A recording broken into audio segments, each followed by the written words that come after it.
All right, guys, in this video, I'm going to show you how I created this album cover. So let's go ahead and get right into it. Here is the photograph that I'm starting with. And the first thing I'm going to do is I'm going to go ahead and select them and then apply a layer mask. So let's go to Select, Subject, and let's let Photoshop do its thing. So it's going to go and use AI and make a nice selection of these two guys. And then we're going to go ahead and apply the layer mask. All right, now I'm going to go to my crop tool, and because this is an album cover, I want to crop it square. So my dimensions are going to be 8.5 inches by 8.5 inches, and the resolution is going to be 150. I want to give myself, I'm going to zoom out, Control Plus. I want to give myself a little bit of space on the top for my text for the album cover. So I'm going to expand this beyond my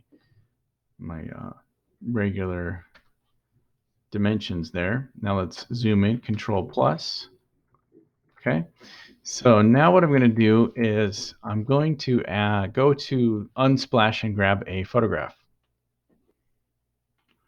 So this website is a great resource for getting high resolution files. I want to get a picture of space and incorporate it for my background. So I'm going to use this image here, and I'm going to go ahead and download this. So let's go back to Photoshop, and then we're going to go File, Place Embedded. I'm going to go to my download folder there. Go ahead and place this picture. It's going to come in a little bit smaller, but I'll just go ahead and extend it all the way. All right, so let me press enter and move this below that image there. Okay, so I've got the crop box up there. Let me go to the move tool and I can move this around. So I'm going to reposition this, and I think I like it like that. All right, so the next thing I'm going to do is I'm going to start working on the text.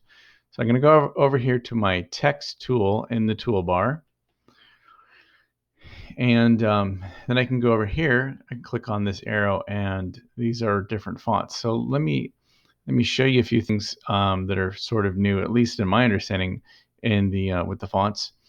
Is you can go up here and you can filter. So I've already gone through and I've downloaded some or installed some fonts that Adobe provides. And if I click on that, it just kind of filters. These are the ones that I've added. This here shows you the ones that you've favorited. So that's a cool feature as well. And then this is a way to go and get more fonts from Adobe. So you click on this right here, and it brings up this website. You may have to sign in using your credentials, but it gives us a lot of cool options for finding new fonts. So I'm going to go over here and I'm going to click on the shaded, and let's see if we can find some cool, interesting fonts that we might use for the project. So I'm going to click on this here, or I'm going to view the family. And then it previews the fonts and the different styles. So if you want to activate it, you just click here, and then it installs it in Photoshop. It's a pretty cool feature. Let me get that one too. So I can go back here, spend some time, go through, add some more fonts, find some ones that you really think are cool that you want to incorporate.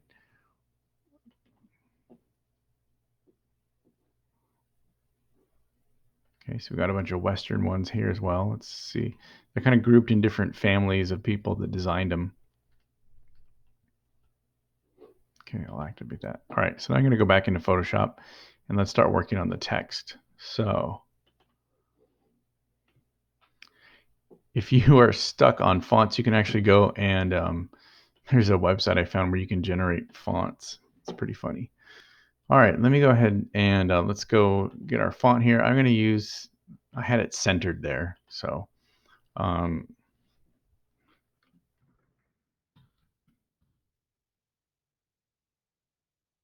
right, so I came up with a name for my album, Disbelief. Okay, I'm highlighting the text there. This is the color of my text. And you can choose from different colors here. You can even sample from within the photograph there. So I have sample right here, and I click OK. And then I can hit the check mark. And now if I go to my move tool, now I can move my font around. All right, so I've got my font here. We can also do some things. If we're on the text layer here, we can go to the FX. We click on the effects, and there's a bunch of different effects we can apply to the text. We can add this drop shadow, which gives a little bit of it's kind of hard to see behind that picture or that. Oops, I don't want to move that.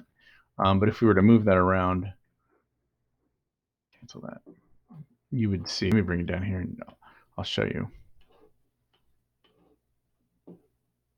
So let me add the drop shadow and you'll get a better idea. Gives a little bit of a pop down below there, just a little drop shadow behind it. You can also do things like add a stroke to it, but I don't know if I want to do that for this text. I might just leave it alone. Actually, I kind of like that. Okay, so let's see. Let's bring that back up to where I had it before. And I'm also going to add the text, the other requirement, which is the title of the artist name. So let's make a smaller font here, and we're going to do.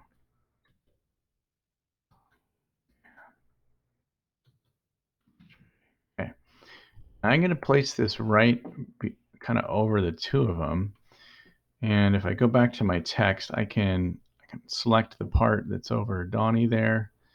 And I'm going to use like a light gray. And then let me select this part. And I'll do it dark. Kind of make it pop against their clothing. Okay. And if I go Control T, I can make that larger. There we go. Perfect. All right. So I've got my photograph, my portrait that I've taken. I've got a background that I brought in from the internet and my text. So there's just one other thing I wanted to add in here. I'm going to duplicate this layer and I'm going to put it up above them. So at this point it covers them. But another thing I can do is I can go over here to my blend modes and I can do an overlay. I can also, so what that does is it kind of overlays the stars over their face, kind of creates a cool effect, but it's a little too pronounced for me. I want it to be a little more subtle. So I'm going to go to the opacity of that layer and I'm going to bring it down to like, I don't know, 50%. I can just kind of experiment so that there's just a little bit of the stars on them, creating that neat effect. And all right, so at this point, I have completed this album cover. I've got my portrait, I got my photograph from the internet for my background. I've added the text that's required.